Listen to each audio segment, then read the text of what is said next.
સાઈડમાં આવેલી ગટરનું ઢાંકણ તૂટી જતા ટ્રક ફસાઈ।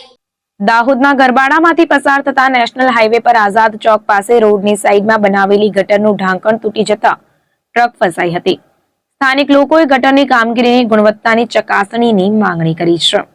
માર્ગ અને મકાન વિભાગ દ્વારા દાહોદ અલીરાજપુર હાઈવે રોડ બનાવવાની કામગીરી ચાલી રહી છે, ત્યારે ગરબાડામાંથી પસાર થતા આ નેશનલ હાઈવેની કામગીરી હવે કહી શકાય કે અંતિમ તબક્કામાં ચાલી રહી છે। તંત્ર દ્વારા વરસાદી પાણીના નિકાલ માટે ગરબાડા નગરમાંથી પસાર થતા રોડની સાઈડમાં ગટર બનાવવામાં આવી છે, ત્યારે ગરબાડા દાહોદ નેશનલ હાઈવે પર આઝાદ ચોક નજીક બનાવેલ ગટર પર ટ્રક ચડી જતા ટ્રકનું ટાયર ગટરમાં ખાબક્યું હતું અને કપચી ભરેલ ટ્રક ગટર પરની સાઈડમાં કપચી ખાલી કરવા રિવર્સ કરતા ગટર તૂટી હતી।